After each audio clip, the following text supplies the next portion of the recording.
So I'm in this unit with one other homie, one of my real true homies from the land, right? He had a nice big store he used to run. You know, a lot of y'all don't know what a store is to somebody who get a bunch of commissary and they sell it 2 for 1 or whatever, and that's how they hustle.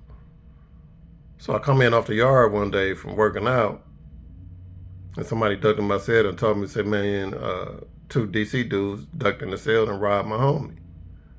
You know what I mean? The homie had a bad heart too. You know what I'm saying? And uh, I'm angry as fuck about this shit because it's two of the softest, two of the minions of the DC car, two crash dummies, man. They both of them couldn't whip me together.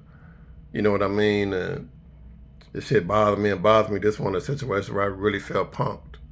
When somebody do something in a unit and they looking around like, oh, he quiet, he ain't gonna do nothing. It's, they don't hold you in high regards of the get back.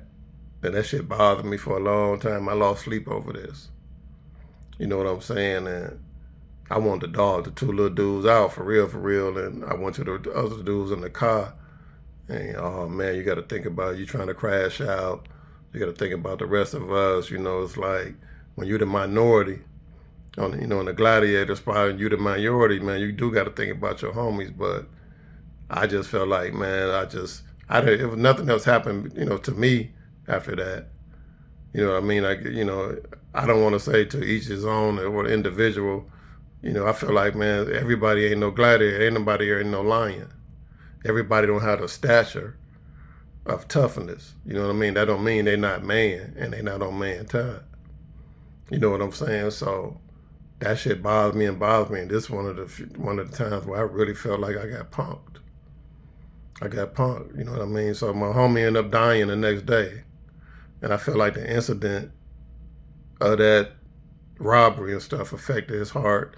He had a really bad heart and stuff. He used to always go take his medication for it and all of that. And this shit crushed me in a way of, I was really almost ready. Maybe I wouldn't be here today if I would have crashed out. I would have never got that pardon. And it could have been a big thing that that really blew up a compound and stuff like that. I just did, probably on the personal level, I just feel like they got me. They got him and they got me in the sense of standing alone and they just, the fact that they were just some little minions, like I said, they couldn't whip me together. And that's what really bothered me the most. You know what I'm saying? They wasn't the toughest DC dude that did. They were just some little minions. And that shit bothers me to this day, man. I think I'll never get over it, bro. I got pumped.